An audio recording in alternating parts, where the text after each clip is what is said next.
Dívida, Maria Lúcia Fatorelli, muito obrigado pela sua presença aqui no programa. Eu queria que você tentasse explicar em 3 minutos, o que é difícil, a tarefa é árdua diante do massacre de propaganda do governo a favor da reforma da Previdência. Eu queria que você explicasse por que o déficit, o famoso déficit da Previdência, é na verdade um déficit fabricado, que é a tese que você defende, e queria que você explicasse isso à luz do parágrafo 194 da Constituição Brasileira. Em primeiro lugar, agradeço a oportunidade de estar aqui com vocês. Uma honra para a Auditoria Cidadã da Dívida. E essa questão da Previdência, ela foi a maior conquista da Constituição Federal. Os constituintes colocaram no artigo 194 da Constituição a seguridade social, a segurança do povo.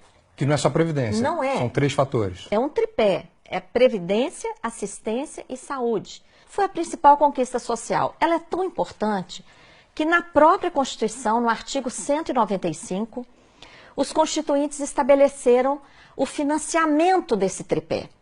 Então, eles colocaram lá fontes variadas de financiamento, como uma cesta. Nessa cesta, eles colocaram, primeiro, os trabalhadores e empregadores vão contribuir com uma contribuição para o INSS incidente sobre a folha, paga tanto pelos trabalhadores como pelos empregadores. Também, as empresas vão contribuir sobre o lucro. Então, foi criada a contribuição social sobre o lucro líquido. Criaram também a contribuição que incide sobre o consumo. Tudo que consumimos, bens, serviços, a COFINS, contribuição para o financiamento da Seguridade Social, que é a maior arrecadação do país.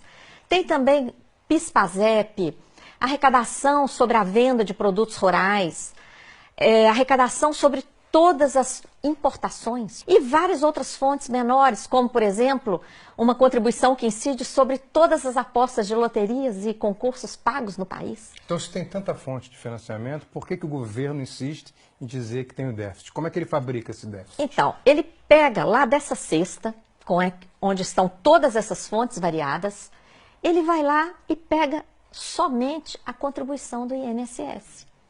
E compara o que se arrecada com essa contribuição, paga por empregados e empregadores urbanos e rurais, ele compara isso com todo o gasto da Previdência, que é o maior entre o tripé da Previdência, Assistência e Saúde. O maior deles é a Previdência. E quando fazemos a conta honestamente, considerando todas essas fontes, e todos os gastos com previdência, assistência e saúde, o que a gente obtém?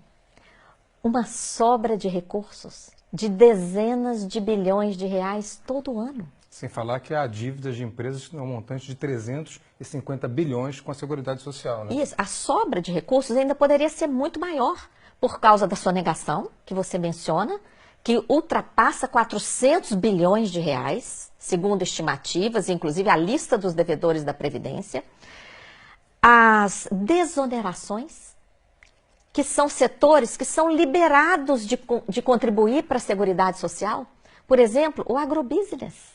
Então, é uma infâmia muito grande. O governo libera o agronegócio de pagar a contribuição e depois fala que tem déficit. E ainda quer botar a culpa nos trabalhadores rurais, né? É uma olha, inconsistência. A sobra de recursos é tão impressionante que existe a tal da DRU, a desvinculação. E por que desvinculação? Porque essa cesta de contribuições, elas são vinculadas pela Constituição para a Seguridade.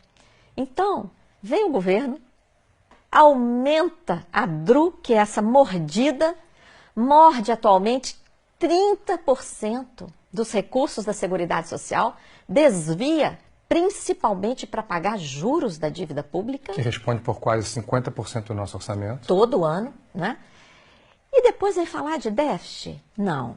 Maria Lúcia, essa explicação dos ovos, né, dos 8 ovos na cesta, é muito boa, porque ela consegue se contrapor a essa propaganda maciça do governo que tenta impor uma visão da reforma da Previdência para o grande público. E, ao mesmo tempo, a grande mídia faz o mesmo, inclusive através de analistas políticos que sempre repetem: a reforma da Previdência é primordial e sem ela o país vai quebrar. Muito obrigado por ter sido tão clara com a gente.